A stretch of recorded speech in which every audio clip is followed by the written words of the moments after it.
गणेश कथा के अनुसार एक बार देवता कई विपदाओं में घिरे थे। तब वह मदद मांगने भगवान शिव के पास आए। उस समय शिव के साथ कार्तिकेय तथा गणेश जी भी थे। देवताओं की बात सुनकर शिव जी ने कार्तिकेय व गणेश जी से पूछा कि तुम में से कौन देवताओं के कष्टों का निवारण कर सकता है।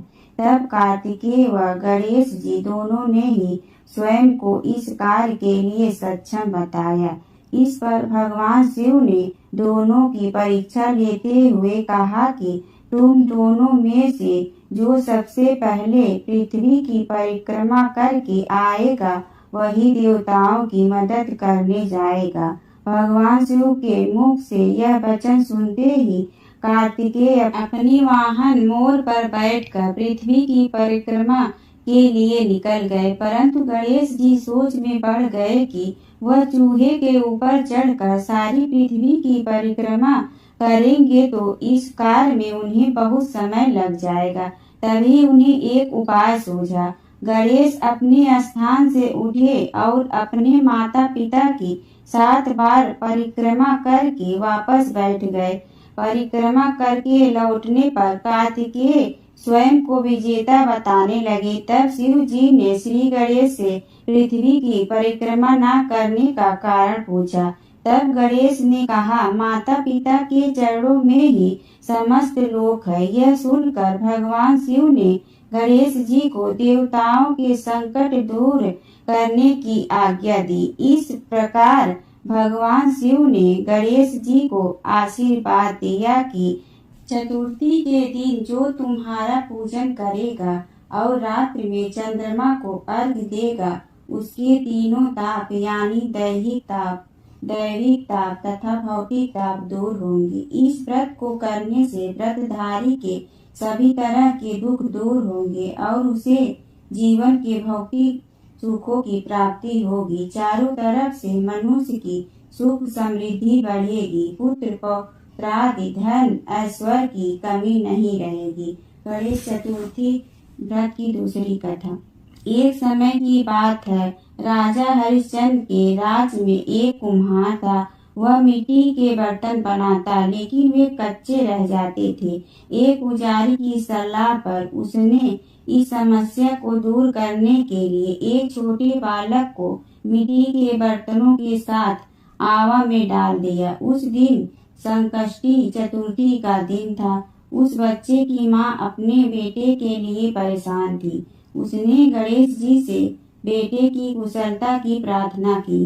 दूसरे दिन जब कुम्हार ने सुबह उठकर देखा तो आवा में उसके बर्तन तो पक गए थे लेकिन बच्चे का बाल बांका भी नहीं हुआ था। वह डर गया और राजा के दरबार में जाकर सारी घटना बताई। इसके बाद राजा ने उस बच्चे और उसकी माँ को बुलवाया तो माँ ने सभी तरह के विघ्न को दूर करने वाली संकष्टी चतुर्थी का वर्णन किया। इस घटना के बाद से महिलाएं संतान और परिवार के सौभाग्य के लिए संकट चौथ का व्रत करने लगी। तीसरी कथा। एक समय की बात है कि विष्णु भगवान का विवाह लक्ष्मी जी के साथ निश्चित हो गया।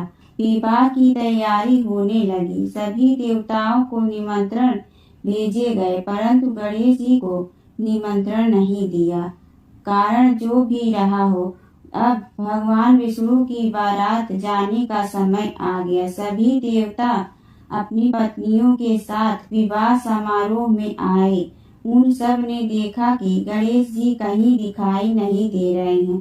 तब वे आपस में चर्चा करने लगे कि क्या गणेश जी को नहीं न्योता है या स्वयं गणेश जी ही नहीं आए हैं। सभी को इस बात पर आश्चर्य होने लगा। तभी सबने विचार किया कि भगवान विष्णु से ही इसका कारण पूछा जाए। विष्णु भगवान से पूछने पर उन्होंने कहा कि हमने गणेश जी के पिता भोलेनाथ महादेव को न्योता भेजा है। यदि गणेश जी अपने पिता के साथ आना चाहते तो आ जाते। अलग से न्योता देने की कोई आवश्यकता भी नहीं थी।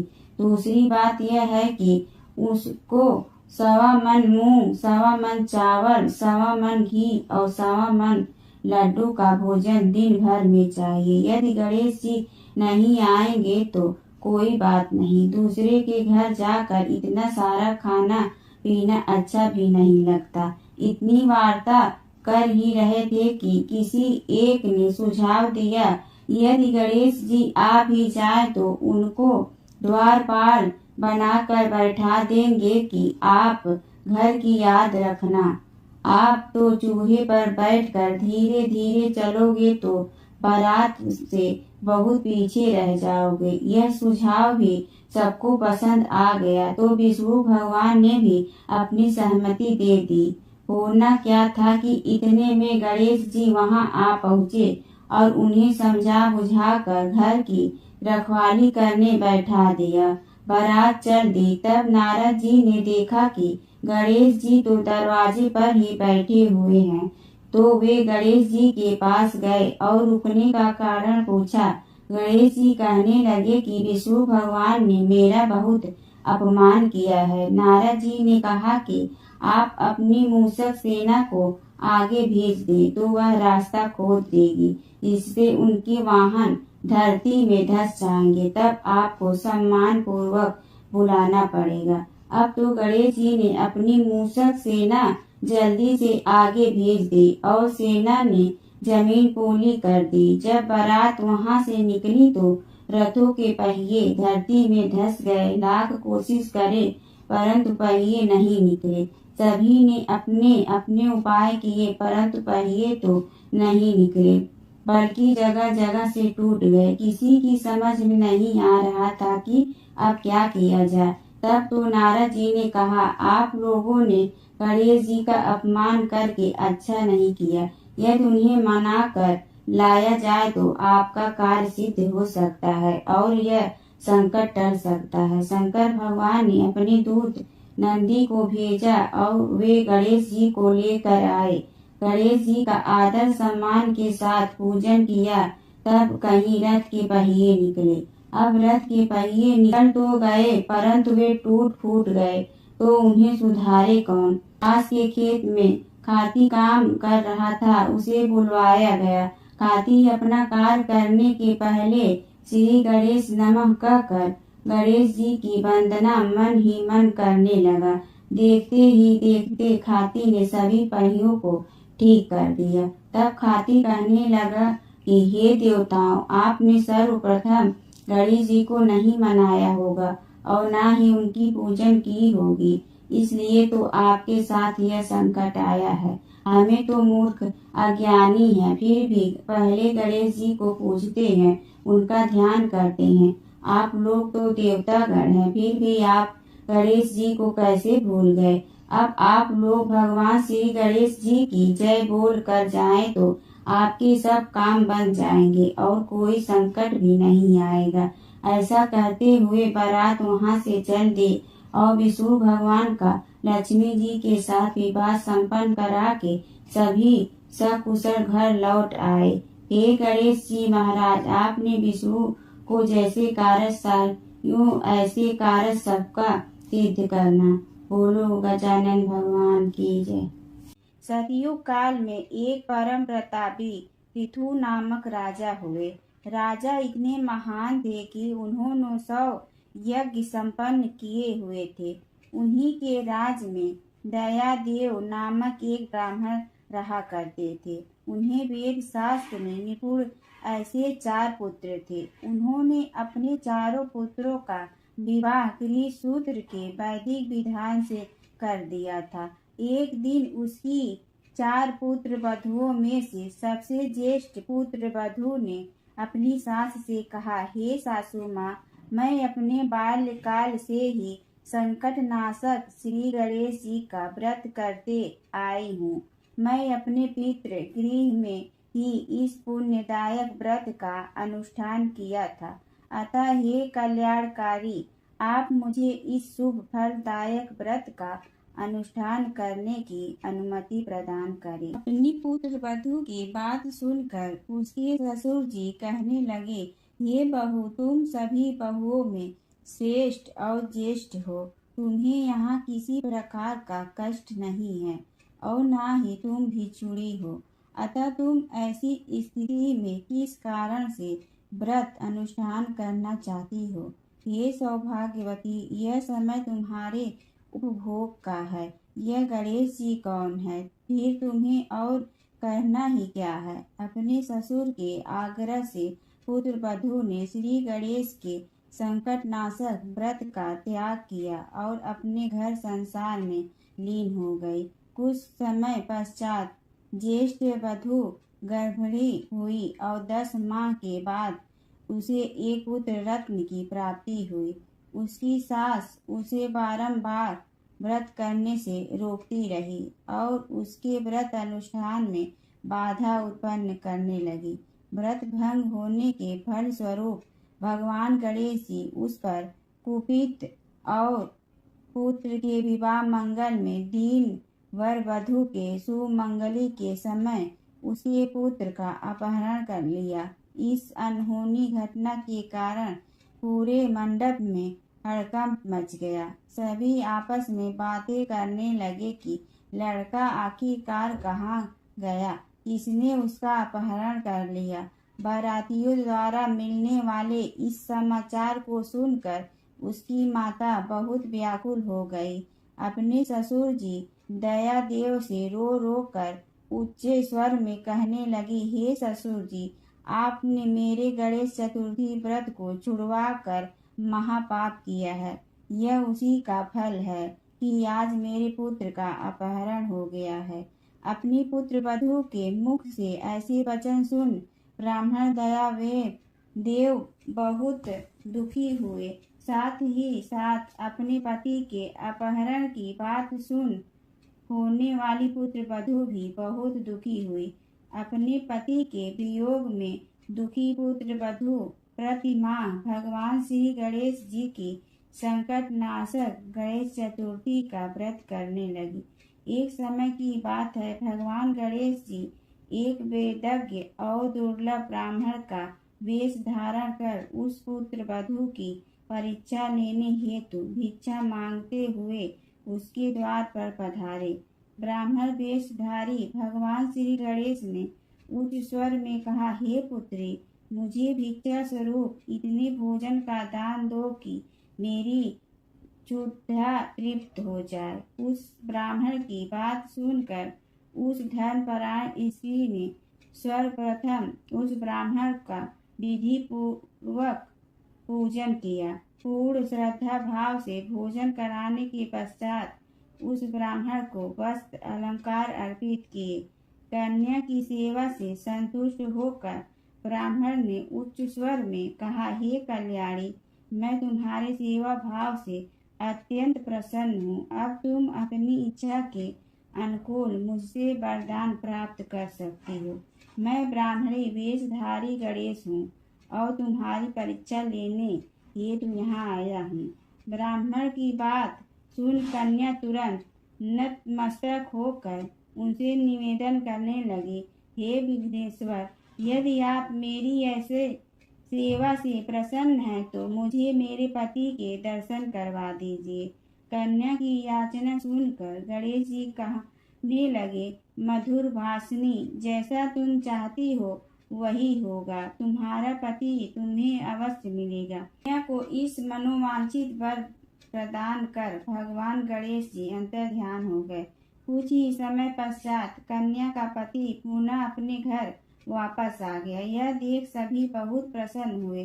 सभी स्वजनों की उपस्थिति में विवाह कार्य विधि विधान से संपन्न किया गया। इस प्रकार जो भी मनुष्य पूर्ण श्रद्धा भाव से भगवान श्री गणेश जी की ज्येष्ठ माह की संकष्टी चतुर्थी का व्रत का अनुष्ठान करता है, उसकी सभी मनोकामनाएं पूर्ण होती है। एक बुढ़िया माई थी, उसके ग्वालियों बचलियों नाम को बेटो हो। बुढ़िया माई बेटा के लिए 12 महीनों की 12 चौथ करती। बेटा जंगल से लकड़ी लाता, दोनों माँ बेटा उसको बेचकर गुजारा करते। बुढ़िया माई रोजाना लकड़ियों में से 2 लकड़ी अलग रख लेती और चौथ के दिन बेटा से छुपकर बेचकर सामान लेकर आती। फिर 5 चूरमा के पिंड बनाती, एक बेटा को खिलाती, एक अपने को खाती, एक चौथ माता को चढ़ाती व 2 बाँट देती। एक दिन चौथ बेटा अपनी पड़ोसन के घर गया। उसने चूरमा के लड्डू बना रखे थे तो उससे पूछा कि आज क्या है। सो वे बोले चूरमा बनाया है। पड़ोसन बोली कि मैंने तो आज ही बनाया है, तेरी माँ तो हर रोज़ चौथ के दिन बनाए। तुमको आज दिया था क्या? बेटा बोला दिया तो था। पड़ोसन बोली कि तुम लकड़ियाँ लेकर आते हो जिसमें से तेरी माँ छुपाकर बेचकर चूरमा बनावे है। बेटा माँ के पास गया, बोला कि मैं तो इतनी मेहनत से लकड़ियाँ लेकर आता हूँ, तुम चूरमा करके खाती हो, तुम मुझको छोड़ दो या चौथ माता को। तो बुढ़िया बोली बेटा मैं तो तेरे लिए ही व्रत करती हूँ, सो तुमको भले ही छोड़ दूँ लेकिन चौथ माता को नहीं छोड़ सकती। तब बेटे ने घर छोड़ने का फैसला किया। तो माँ बोली कि तुम जा रहे हो लेकिन मेरा हाथ का ये आखा लेकर जा, तेरे ऊपर जो भी संकट आएगा चौथ माता के नाम पर इन्हें पुकार देना, संकट दूर हो जाएगा। बेटा ने सोचा कि तो झूठी बात है लेकिन बात रखने के लिए ले लेता हूँ। घर से चला, थोड़ी दूर गया और देखता है कि खून की नदी बह रही है, किधर से भी रास्ता नहीं है। तब उसने माँ के दिए आखा पुकार के बोला कि हे चौथ माता, अगर ये नदी सूख कर रास्ता हो जाएगा तो तुम सच्ची हो। इतने में ही नदी सूख कर रास्ता हो जाता। थोड़ा आगे चलने पर तो रात होने लगी और सुनसान जंगल आ गया। तब आखा पुकार कर बोला कि हे चौथ माता, मानो रास्ता मिल जाए, नहीं तो ये जानवर मुझे खा जाएंगे। इतने में ही रास्ता मिल गया। आगे एक राजा की नगरी में गया। राजा हर महीने एक नदी की बलि देता था। वह एक बुढ़िया के घर गया तो देखा कि बुढ़िया माई रोटी बनाते हुए रो रही थी। तब उसने पूछा कि माई तुम रो क्यों रही हो? बुढ़िया बोली कि मेरे एक ही बेटा है और आज वो राजा की बलि चढ़ जाएगा, मैं ये रोटी उसके लिए बना रही हूँ। वो बोला कि माई ये रोटी मुझे खिला दो, मैं तेरे बेटे के बदले चला जाऊंगा। माई बोली रोटी खिला दूंगी लेकिन तुझे कैसे भेज दूं? उसने उसे रोटी खिला दी। रात में सोते समय बोला कि राजा का बुलावा आया तो मेरे को जगा देना। आधी रात को बुलावा आया। बुढ़िया माई सोचने लगी कि पराए पूत ने कैसे बलि चढ़ा दूं, पर इतने में ही वह जग गया और जाने लगा और बुढ़िया माई से बोला कि मेरी पोटली और लाठी रखी है। बुढ़िया माई सोची कि आज तक ही कोई वापस नहीं आया, ये कैसे आएगा? राजा का आदमी उसे साथ लेकर चला गया। वहाँ पर उसे कच्चे घड़े पकने वाले कुंड वावा में चुन दिया। जब वो चुना जा रहा था ये भी तुम ही डालो।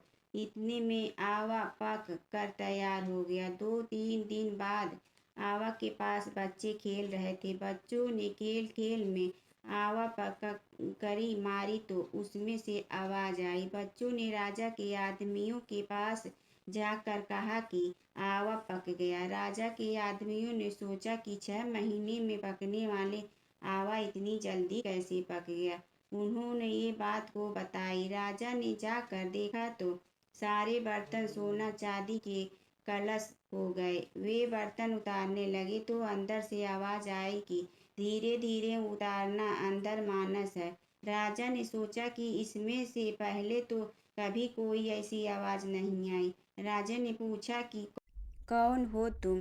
तो उसने अंदर से ही कहा कि मैं तो वो ही हूँ जिसे आपने 3 दिन पहले इसमें चुनकर बलि ली थी। उन्होंने खोल कर देखा तो अंदर वही आदमी है जिसे 3 दिन पहले उन्होंने इस आवा में चुनकर बलि चढ़ाया था। उन्होंने सारी बात बताई।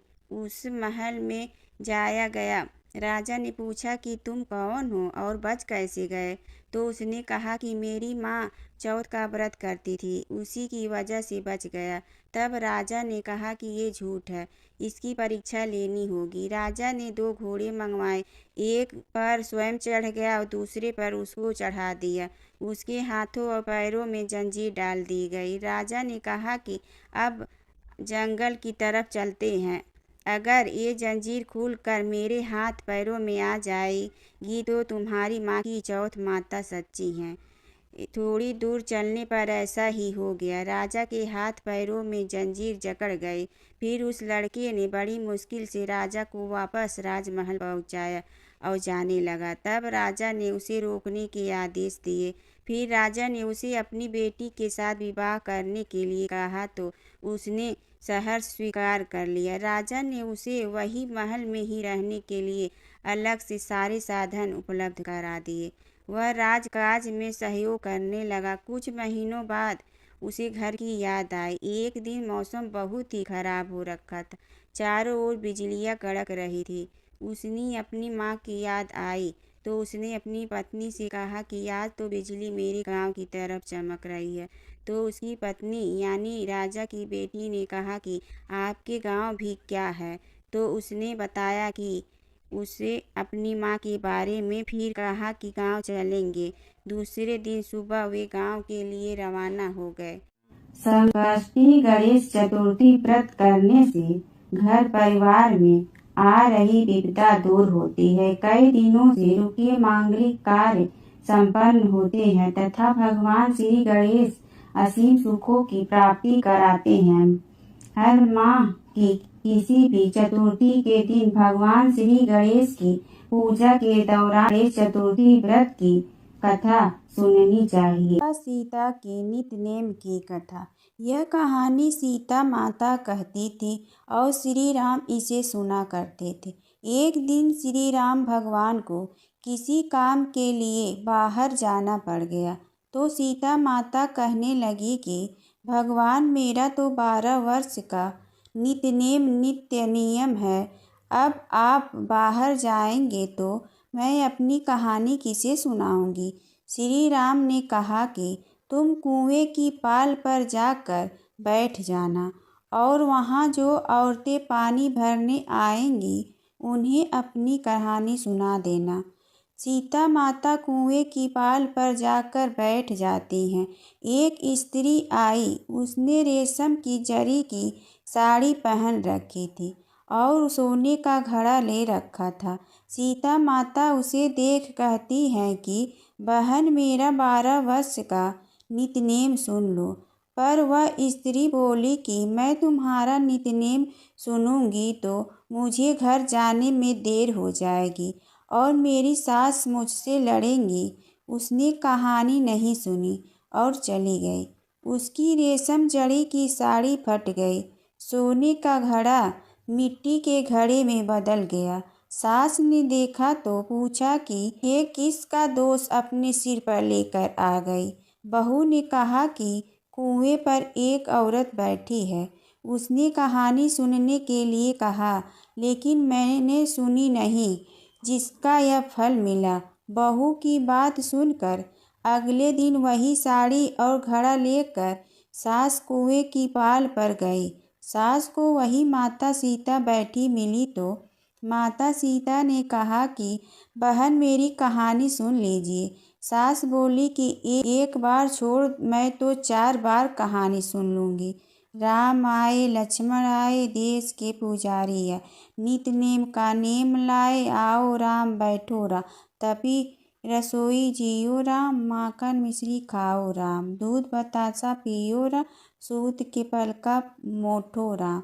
साल दुसाला पोठो राम साल दुसाला ओढ़ो राम। जब बोलूँ जब राम ही राम राम सवारे सबके का। खाली घर भंडार भरेंगे सबका बेड़ा पार करेंगे। श्री राम जय जय राम। सास बोली कि बहन कहानी तो बहुत अच्छी लगी। कहानी सुनकर सास चली गई और उसकी साड़ी फिर से रेशम जड़ी की बन गई। मिट्टी का घड़ा फिर सोने के घड़े में बदल गया। बहू कहने लगी सासू माँ आपने ये सब कैसे किया। सास ने कहा कि बहू तू दोष लगा के आई थी और मैं अब दोष उतार कर आ रही हूँ। बहू ने फिर पूछा कि वह कुएं वाली स्त्री कौन है। सास बोली कि वे सीता माता थी। वे पुराने से नया कर देती हैं। खाली घर में भंडार भर देती हैं। वह लक्ष्मी जी का वास घर में कर देती हैं। आदमी की जो भी इच्छा हो उसे पूरा कर देती हैं। बहू बोली कि ऐसी कहानी मुझे भी सुना दो। सास बोली कि ठीक है, तुम भी सुनो। और सास ने कहानी शुरू की। राम आए लक्ष्मण आए, देश के पुजारी है, नित नेम का नेम लाए, आओ राम बैठो राम, तपसी रसोई जियो राम, माखन मिश्री खायो राम, दूध बतासा पियो राम, सूत के पलका मोठो राम, साल दुसाला पोठो राम, साल दुसाला ओढ़ो राम, बोलूं जब राम ही राम, राम सवारे सबके काम, खाली घर भंडार भरेंगे, सबका बेड़ा पार करें, श्री राम जय जय राम। कहानी सुनकर बहू बोली कि कहानी तो बहुत अच्छी है। सास ने कहा कि ठीक है, इस कहानी को रोज कहा करेंगे। अब सास बहू रोज सवेरे उठती, नहाती धोती और पूजा करने के बाद नित्यनेम की सीता की कहानी कहती। एक दिन उनके यहाँ एक पड़ोस की औरत आई और बोली कि बहन जरा सी आँच देना। तो वह बोली कि आज तो अभी हमने जलाई ही नहीं। पड़ोसन ने कहा कि तुम सुबह 4 बजे से उठकर क्या कर रही हो? फिर उन्होंने कहा कि सुबह उठकर हम पूजा करते हैं, फिर सीता माता की नित्यनेम की कहानी कहते हैं। पड़ोसन ने उनकी बात सुनकर फिर कहा कि सीता माता की कहानी कहने से तुम्हें क्या मिला? वे बोली कि इनकी कहानी कहने से घर में भंडार भर जाते हैं, सारे काम सिद्ध होते हैं, मन की इच्छा भी पूरी होती है। पड़ोसन कहती है कि बहन ऐसी कहानी तो मुझे भी सुना दो। फिर वह बोली कि ठीक है, तुम भी यह कहानी सुन लो। राम आए लक्ष्मण आए, देश के पुजारी आए, नित्य नेम का नेम लाए, आओ राम बैठो राम। सारी कहानी सुनने के बाद पड़ोसन कहने लगी, बहन कहानी तो मुझे बहुत अच्छी लगी।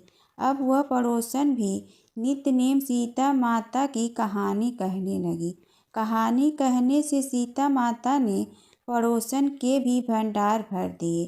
अब तो पूरे मोहल्ले में नित्य नेम की कथा चल पड़ी। हर किसी की मनोकामना पूरी होने लगी। ये सीता माता, जैसे आपने उनके भंडार भरे, वैसे ही आप हमारे भी भंडार भरना, कहानी सुनने वाले के भी और कहानी कहने वाले के भी। हिंदू पंचांग का अंतिम महीना फागुन मास होता है और इस महीने से धीरे धीरे गर्मी के दिन शुरू होने लगते हैं तथा ठंड कम होने लगती है। फागुन मास में महाशिवरात्रि और होली, ये 2 सबसे बड़े त्योहार पड़ते हैं जो कि बहुत ही धूमधाम से मनाए जाते हैं। हिंदू धर्म के अनुसार अनेक देवताओं में से एक चंद्र देवता हैं। चंद्र के देवता भगवान शिव हैं और शिव जी ने चंद्रमा को अपने सिर पर धारण कर रखा है। अतः पुराणों की माने तो फागुन मास चंद्रदेव की आराधना के लिए सबसे उपयुक्त समय होता है, क्योंकि यह चंद्रमा का जन्म माह माना जाता है। फागुन माह में भगवान श्री कृष्ण की आराधना भी विशेष महत्व। इस माह में विशेषकर भगवान श्री कृष्ण के 3 स्वरूपों की पूजा करना बहुत लाभदायी माना जाता है। इसमें श्री कृष्ण के बाल कृष्ण स्वरूप, युवा स्वरूप के कृष्ण और गुरु कृष्ण की पूजा की जाती है। बाल कृष्ण रूप की पूजा संतान पाने के लिए, युवा स्वरूप कृष्ण का पूजन दाम्पत्य जीवन मधुर बनाने हेतु और गुरु रूप कृष्ण का पूजन मोक्ष और वैराग्य पाने के लिए। कृष्ण जी का पूजन अवश्य ही सभी को करनी चाहिए। साथ ही श्री गणेश के पूजन का भी महत्व है। फागुन में अपने खान पान और दिनचर्या में बदलाव करना बहुत खास माना जाता है, क्योंकि इस माह भोजन में अनाज का प्रयोग कम करके मौसमी फल का सेवन अधिक करने की मान्यता है।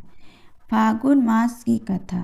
फागुन मास की कथा के अनुसार सतयुग की बात है। उस समय एक बड़ा ही धर्मात्मा राजा का राज्य था। उसके राज्य में एक ब्राह्मण था, उसका नाम विष्णु शर्मा।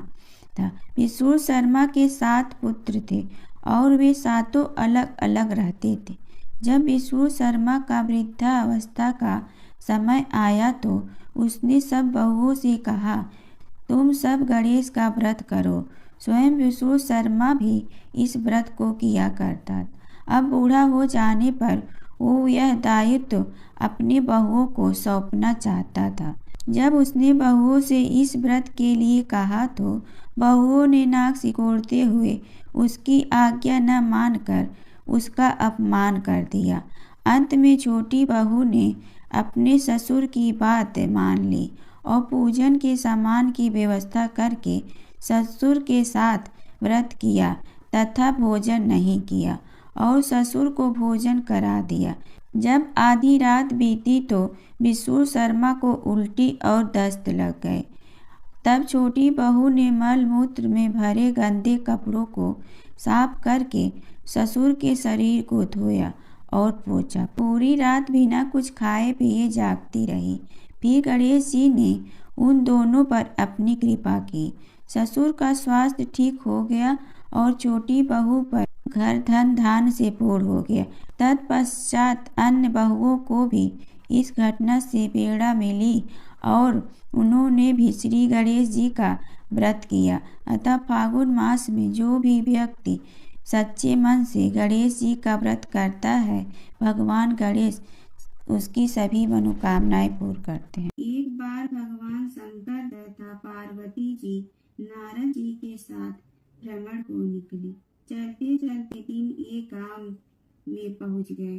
उनके आगमन का समाचार सुनकर गांव की श्रेष्ठ कुलीन स्त्रियां उनके स्वागत के लिए स्वादिष्ट भोजन बनाने लगी।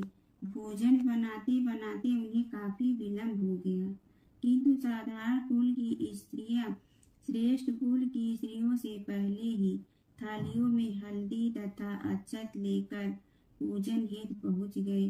पार्वती जी ने उनकी पूजा पाठ को स्वीकार करके सारा सुहाग रस उन पर छिड़क दिया। वे अटल सुहाग प्राप्ति का वरदान पाकर लौटी। तत्पश्चात उच्च कुल की स्त्रियां अनेक प्रकार के पकवान लेकर गौरी जी और शंकर जी की पूजा करने पहुंची। सोने चांदी से निर्मित उनकी थालियों में विभिन्न प्रकार के पदार्थ थे। उन स्त्रियों को देखकर भगवान शंकर ने पार्वती जी से कहा, तुमने सारा सुहाग रस तो साधारण कुल की स्त्रियों को ही दे दिया, अब इन्हें क्या दोगी?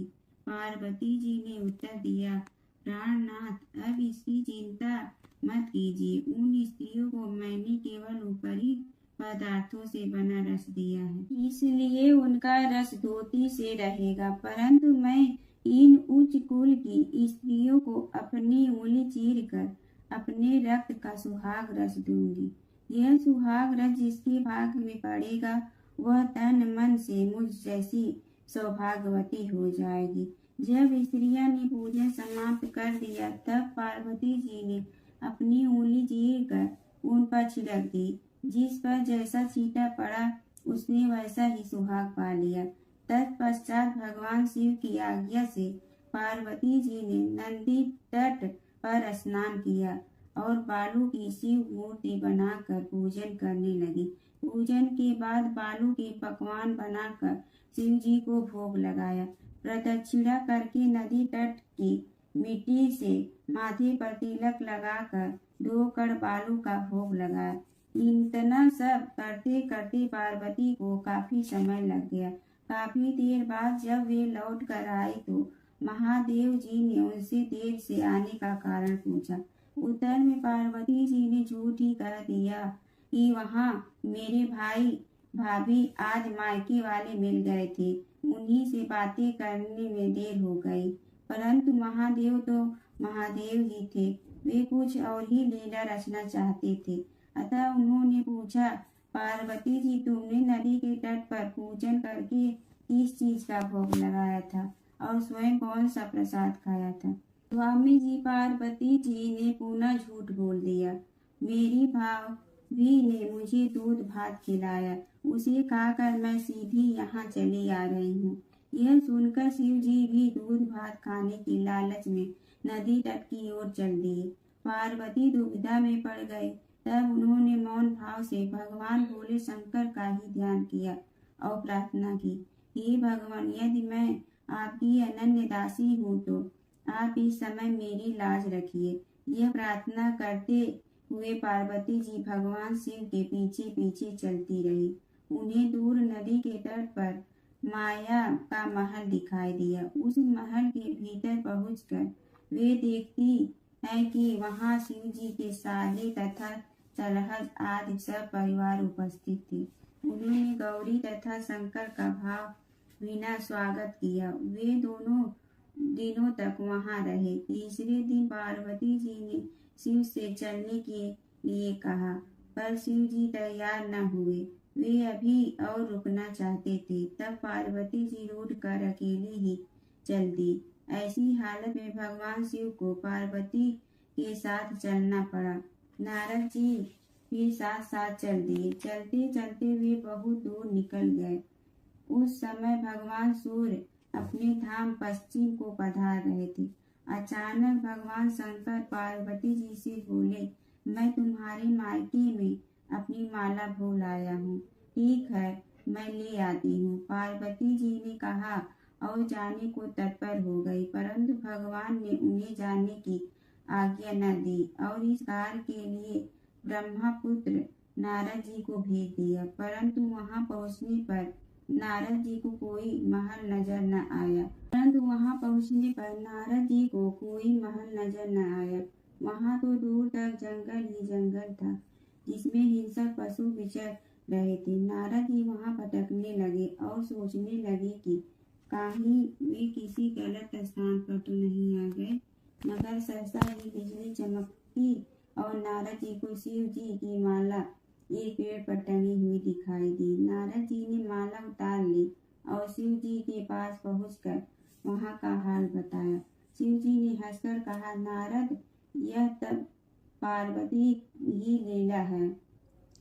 इस पर पार्वती बोली, मैं किस योग्य हूँ। तब नारद जी ने सिर झुकाकर कहा, माता, आप पतिव्रताओं में सर्वश्रेष्ठ हैं। आप सौभाग्यवती, समाज में आदि शक्ति हैं। यह सब आपके पतिव्रत का ही प्रभाव है। संसार की स्त्रियां आपके नाम स्मरण मात्र से ही अटल सौभाग्य प्राप्त कर सकती हैं और समस्त सिद्धियों को बना तथा मिटा सकती हैं। तब आपके लिए यह कर्म कोई सी बड़ी बात है।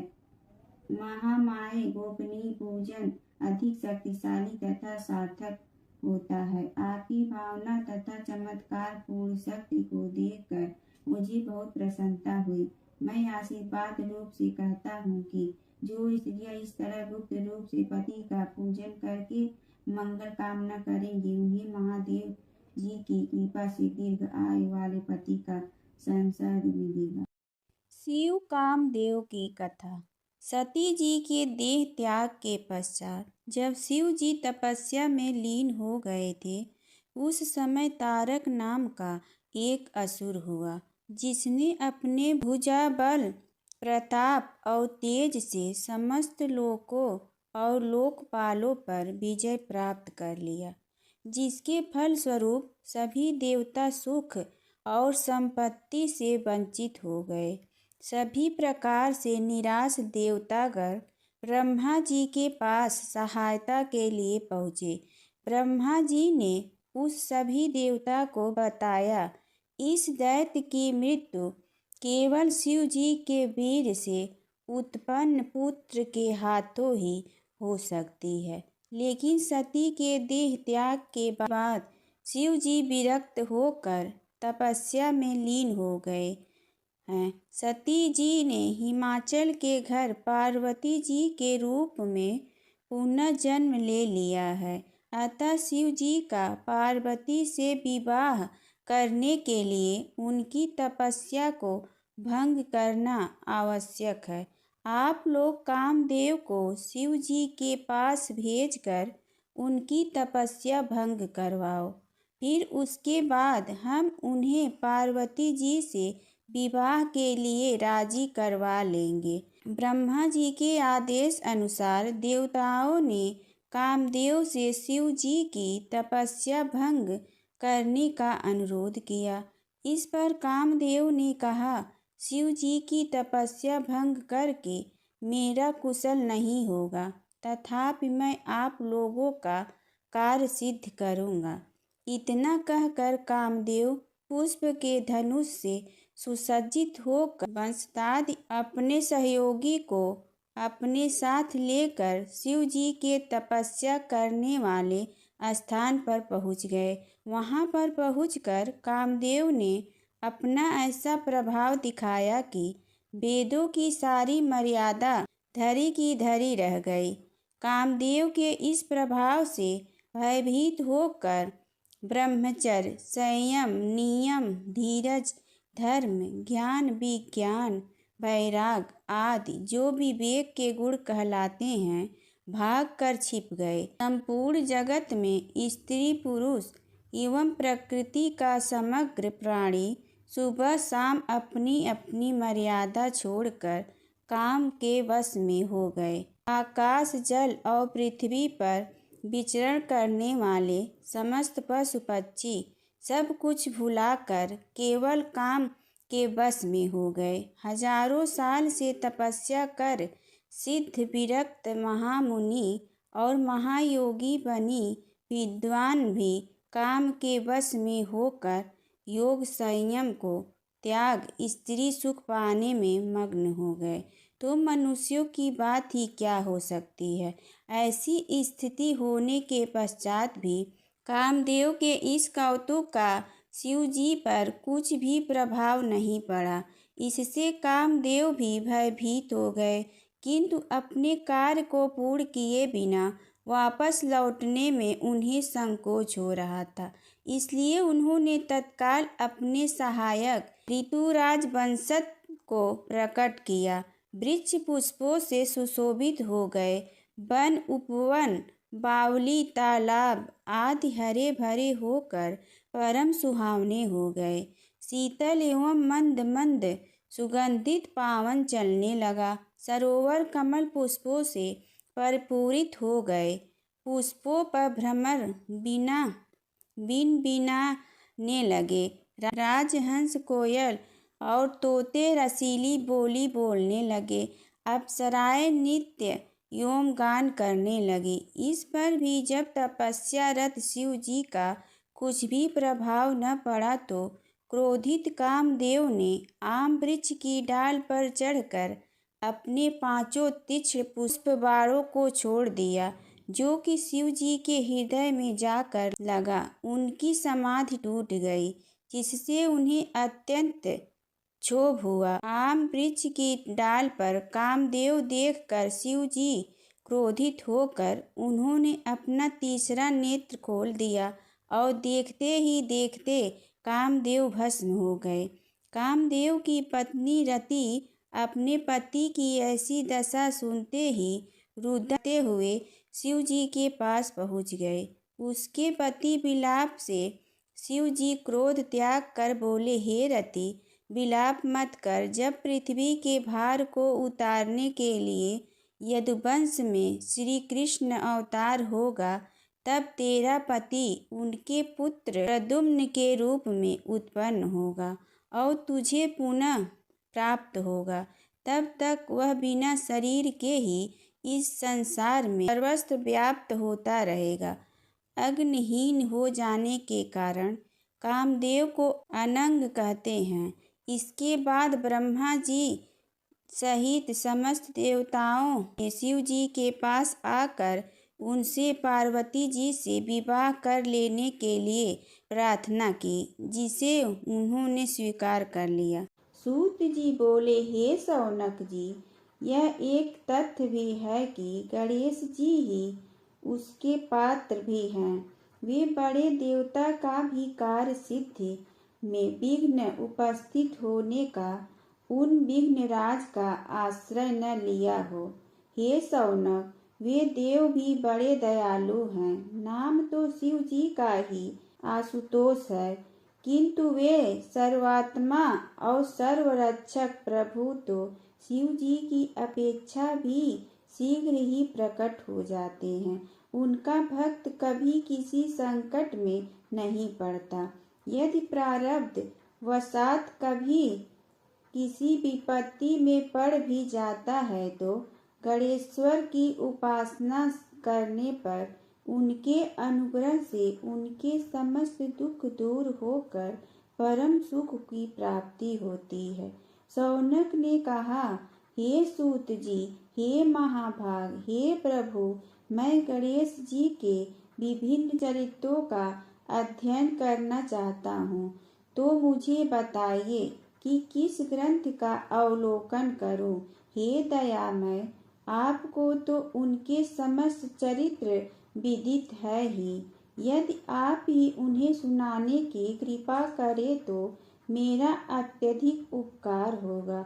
सूत जी बोले, हे शौनक, भगवान गणेश्वर के इतने चरित्र हैं कि उन सब का कथन इस जीवा से संभव नहीं है, क्योंकि प्रभु अनंत, प्रभु चरित अनंता वाली बात समस्त विद्वान ऋषि मुनि कहते हैं। फिर भी गणेश जी प्रथम पूजा के अधिकारी होने के कारण समस्त देव चरित्रों में जुड़े हुए हैं, इसलिए उनका प्रभाव भी सर्वाधिक व्यापक है। हे मुने, हे शौनक, भगवान सर्व समर्थ हैं। वे सभी कार्य करने में समर्थ हैं, किंतु उनका तिरस्कार कोई भी नहीं कर सकता। यह त्रैलोक्य उन्हीं भगवान के संकेत पर नित्य करता है। इसकी समस्त क्रियाएं उन्हीं की इच्छा पर आश्रित है। हे शौनक, भगवान गणेश्वर स्वयं कहते हैं, शिवे विष्णु च शक्तो च सूर्वे मयि नराधिप यो भेद बुद्धि योग स समग्र योगो मतो मम। हे नरेश्वर, हे वैरण्य, शिव, विष्णु, शक्ति, सूर्य और मुझ गणेश में जो अभेद बुद्धि योग है, मेरे मत में वही सम्यक योग है। इससे यह भी सिद्ध है कि समस्त देवता उन्हीं के स्वरूप हैं। वे ही भगवान विभिन्न कार्य रूपों के अनुसार अपना भिन्न भिन्न नाम रखते हैं। हे मुनि श्रेष्ठ, उन सब देवताओं के चरित्र भी उन्हीं गणराज के चरित्र हैं। यद्यपि सब चरित्र एक ही ग्रंथ में मिलने संभव नहीं है, फिर भी गणेश्वर के अनेक प्रमुख चरित्रों का वर्णन गणेश पुराण में हुआ है। शौनक जी ने पूछा, हे प्रभु, गणेश पुराण का आरंभ किस प्रकार हुआ, यह मुझे बताने की कृपा करे। इस पर सूत जी कहने लगे, हे शौनक, यद्यपि गणेश पुराण में तो बहुत प्राचीन, क्योंकि भगवान गणेश्वर तो आदि हैं, न जाने कब से गणेश जी अपने उपासकों पर कृपा करते चले आ रहे हैं। उनके अनंत चरित्र हैं, जिनका संग्रह एक महापुराण का रूप ले सकता है। उसे एक बार भगवान नारायण ने नारद जी को और भगवान ने शंकर और जननी पार्वती को सुनाया था। बाद में वही पुराण संक्षेप रूप में ब्रह्मा जी ने महर्षि वेद व्यास को सुनाया और फिर व्यास जी से महर्षि भृगु ने सुना। भृगु ने कृपा करके सौराष्ट्र के एक राजा सोमकांत को सुनाया था। तब से वह पुराण अनेक कथाओं विस्तृत होता है और अनेक कथाओं से रहित होता हुआ अनेक रूप में प्रचलित है। शौनक जी ने पूछा, भगवान, आप यह बताने का कष्ट करें कि राजा सोमकांत कौन था। उन्हें महर्षि से गणेश पुराण का श्रवण कहाँ किया था। उस पुराण के श्रवण से उसे क्या क्या उपलब्धियां हुई। हे नाथ, मुझे श्री गणेश की कथा के प्रति उत्कंठा बढ़ती ही जा रही है। सूत जी बोले, हे शौनक, सौराष्ट्र के देवनगर नाम की एक प्रसिद्ध राजधानी थी। वहाँ का राजा सोमकांत था। वह अपनी प्रजा का पुत्र के समान पालन करता था। वह वेद ज्ञान समस्त शस्त्र विद्या में पारंगत एवं प्रबल प्रतापी राजा, समस्त राजाओं में मान्य तथा अत्यंत वैभवशाली था। उसका ऐश्वर्य कुबेर के भी ऐश्वर्य को लज्जित करता था। उसने अपने पराक्रम से अनेकों देश जीत लिए थे। उसकी पत्नी अत्यंत रूपवती, गुणवती, धर्मज्ञा एवं पतिव्रत धर्म का पालन करने वाली थी। वह सदैव अपने प्राणनाथ की सेवा में लगी रहती थी। उसका नाम सुधर्मा था। जैसे वह पतिव्रता थी, वैसे ही राजा भी एक पत्नी व्रत का पालन करने वाला था। शिव के गढ़ नंदी की कथा। प्राचीन काल की बात है। भगवान शिव के परम भक्त और गणों में श्रेष्ठ नंदी की कथा अत्यंत पवित्र और प्रेरणादायक है। नंदी मूल रूप से शिलाद मुनि के पुत्र थे। शिलाद मुनि को संतान की बहुत इच्छा थी। उन्होंने कठोर तपस्या कर भगवान शिव को प्रसन्न किया। तपस्या से प्रसन्न होकर शिव जी ने उन्हें वरदान दिया कि उन्हें ऐसा पुत्र प्राप्त होगा जो अमर, अत्यंत बलशाली और शिव भक्त होगा। कुछ समय बाद शिलाद मुनि को एक दिव्य बालक प्राप्त हुआ। यही बालक आगे चलकर नंदी कहलाए। नंदी बचपन से ही शिव भक्ति में लीन रहते थे। वे दिन रात ओम नमः शिवाय का जाप करते और शिवलिंग की सेवा करते थे। एक दिन देव ऋषियों ने शिलाद मुनि से कहा कि नंदी की आयु सीमित है। यह सुनकर नंदी ने स्वयं कठोर तपस्या प्रारंभ कर दी। उनकी तपस्या से प्रसन्न होकर भगवान शिव स्वयं प्रकट हुए। शिव जी ने उसको अमृत का वरदान दिया और कहा, नंदी तुम मेरे परम गढ़, मेरे वाहन और मेरे द्वारपाल बनोगे। जब तक मेरी पूजा होगी तब तक तुम्हारी भी पूजा होगी। इस प्रकार नंदी भगवान शिव के वाहन वृषभ बने और कैलाश पर्वत में शिव जी के सबसे निकट स्थान उन्हें प्राप्त हुआ। आज भी हर शिव मंदिर में नंदी भगवान शिव की ओर मुख करके विराजमान रहते हैं। मान्यता है कि नंदी के कान में अपनी मनोकामना कहने से वह सीधे शिव जी तक पहुँचती है। भगवान शिव और सती माता की कथा। दक्ष प्रजापति की सभी पुत्रियां गुणवती थीं, फिर भी दक्ष के मन में संतोष नहीं था। वे चाहते थे कि उनके घर में एक ऐसी पुत्री का जन्म हो जो सर्वशक्ति संपन्न हो एवं सर्वविजयिनी हो। अतः दक्ष एक ऐसी ही पुत्री के लिए तप करने लगे। तप करते करते अधिक दिन बीत गए तो भगवती आद्या ने प्रकट होकर कहा, मैं तुम्हारे तप से प्रसन्न हूँ। तुम किस कारण तप कर रहे हो? दक्ष ने तप करने का कारण बताया तो माँ बोली, मैं स्वयं पुत्री रूप में तुम्हारे यहाँ जन्म धारण करूँगी। मेरा नाम होगा सती। मैं सती के रूप में जन्म लेकर अपनी लीलाओं का विस्तार करूँगी। फलतः भगवती आद्या ने सती रूप में दक्ष के यहाँ जन्म लिया। सती दक्ष की सभी पुत्रियों में सबसे अलौकिक थी। सती ने बाल्यावस्था में ही कई ऐसे अलौकिक आश्चर्यचकित करने वाले कार्य कर दिखाए थे जिन्हें देखकर स्वयं दक्ष को भी विस्मयता होती रहती थी। तब सती विवाह योग हो गई तो दक्ष को उनके लिए वर की चिंता होने लगी। उन्होंने ब्रह्मा जी से इस विषय में परामर्श किया। ब्रह्मा जी ने कहा, सती आद्या के अवतार हैं। आद्या आदि शक्ति और शिव आदि पुरुष हैं।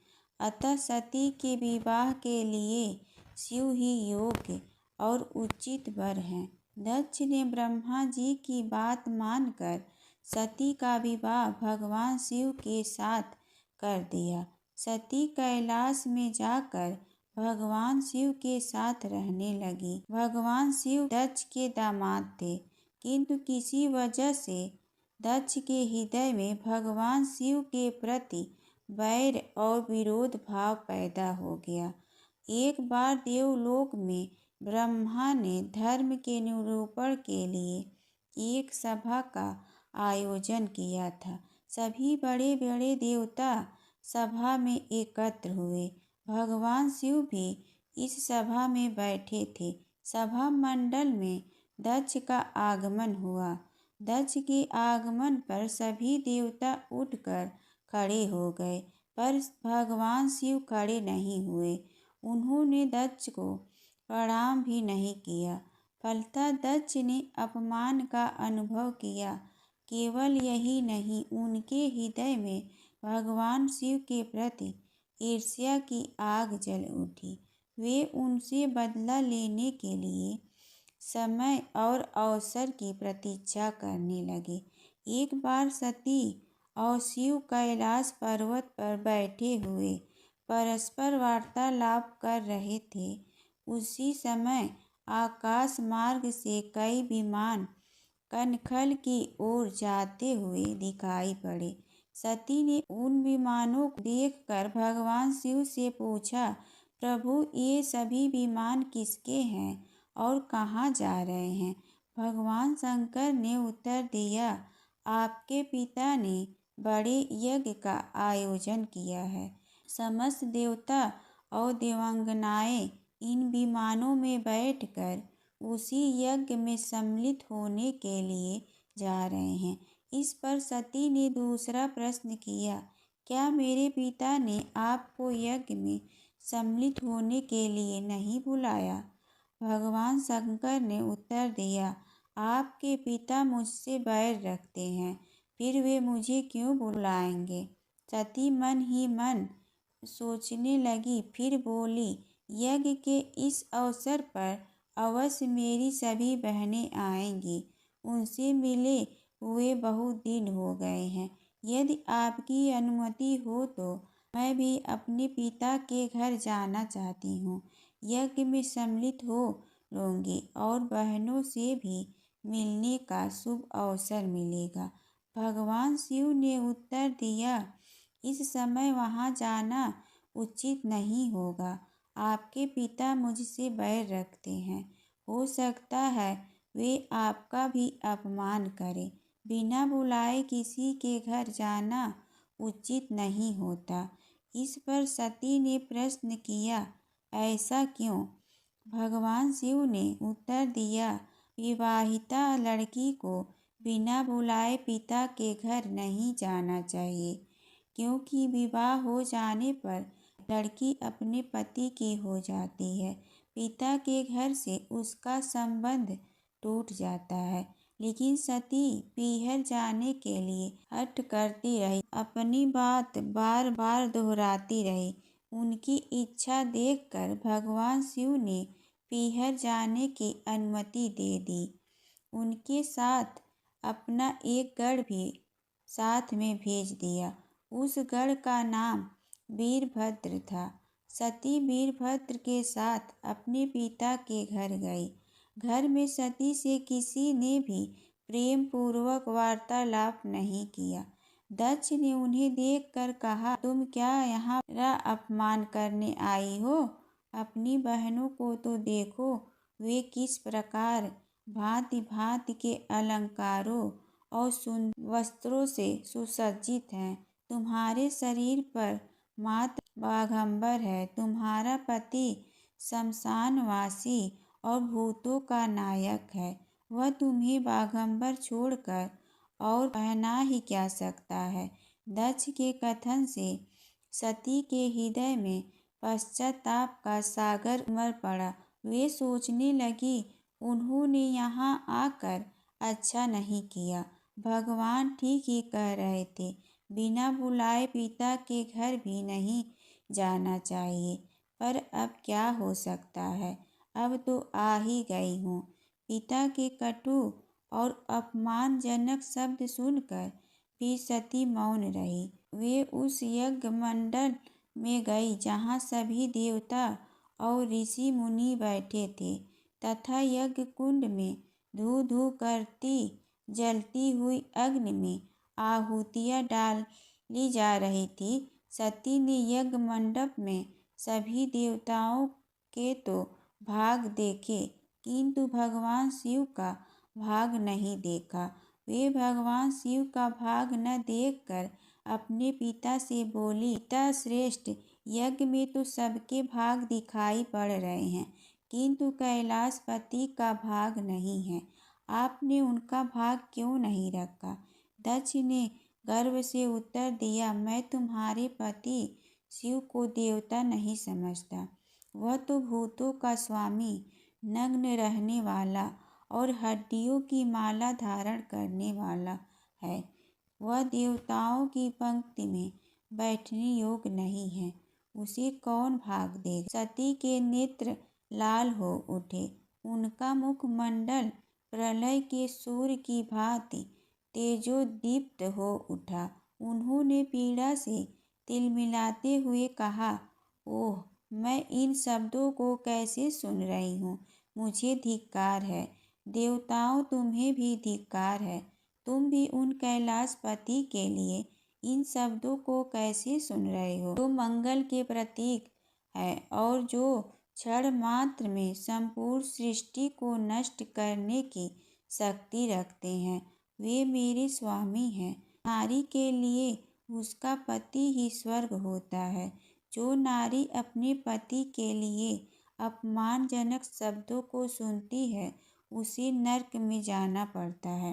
पृथ्वी सुनो, आकाश सुनो और देवताओं तुम भी सुनो। मेरे पिता ने मेरे स्वामी का अपमान किया है। मैं अब एक क्षण भी जीवित रहना नहीं चाहती। सती अपने कथन को समाप्त करती हुई यज्ञ के कुंड में कूद पड़ी। जलती हुई आहुतियों के साथ उनका शरीर भी जलने लगा। यज्ञ मंडप में खलबली पैदा हो गई। हाहाकार मच गया। देवता उठकर खड़े हो गए। वीरभद्र क्रोध से कांप उठे। वे उछल उछल कर यज्ञ का विध्वंस करने लगे। यज्ञ मंडप में भगदड़ मच गई। देवता और ऋषि मुनि भाग खड़े हुए। वीरभद्र ने देखते ही देखते दक्ष का मस्तक काट कर फेंक दिया। समाचार भगवान शिव के कानों में भी पड़ा। वे प्रचंड आंधी की भांति कनखल जा पहुँचे। सती के जले हुए शरीर को देखकर भगवान शिव ने अपने आप को भूल गए। सती के प्रेम और उनकी भक्ति ने शंकर के मन को व्याकुल कर दिया। उन शंकर के मन को व्याकुल कर दिया जिन्होंने काम पर भी विजय प्राप्त की थी और जो सारी सृष्टि को नष्ट करने की क्षमता रखते थे। वे सती के प्रेम में खो गए, बेसुध हो गए। भगवान शिव ने उन्मत्त की भांति सती के जले हुए शरीर को कंधे पर रख लिया। वे सभी दिशाओं में भ्रमण करने लगे।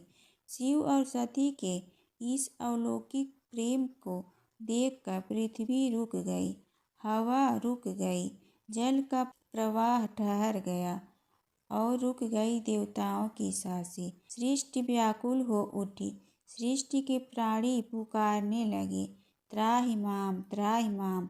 भयानक संकट उपस्थित देखकर सृष्टि के पालक भगवान विष्णु आगे बढ़े। वे भगवान शिव की बेसुधी में अपने चक्र से सती के एक एक अंग को काट काट कर गिराने लगे। धरती पर जिन 51 स्थानों में सती के अंग कट कट कर गिरे थे, वे ही स्थान आज शक्तिपीठ माने जाते हैं। आज भी उन स्थानों में सती का पूजन होता है। उपासना होती है। धन्य था शिव और सती का प्रेम। शिव और सती के प्रेम ने उन्हें अमर और वंदनीय बना दिया। जय गणेश जय गणेश जय गणेश देवा।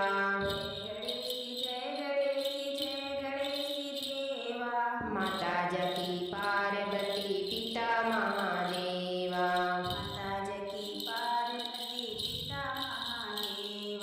एक दंत दयावंत चार भुजाधारी।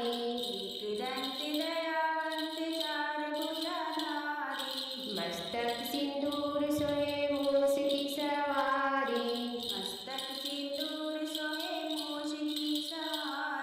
जय गणेश जय गणेश जय गणेश देवा।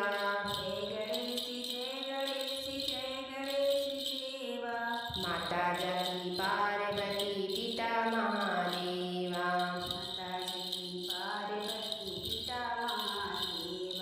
अंधन को आँख देत कोढ़िन को काया। भाजन को पुत्र देत निर्धन को माया। जय गणेश जय गणेश जय गणेश देवा। माता जकी पार्वती पिता महादेवा। हार चढ़े फूल चढ़े और चढ़े मेवा।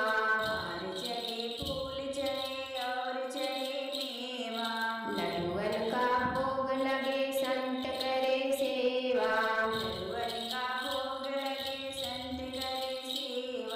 जय गणेश जय गणेश जय गणेश देवा।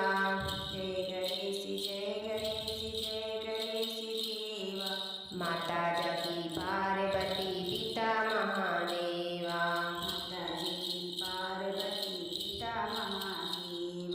दीनन की लाज रखो शंभु सुतवारी।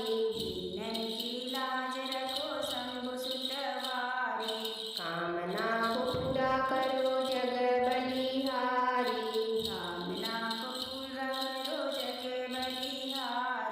जय गणेश जय गणेश जय गणेश देवा।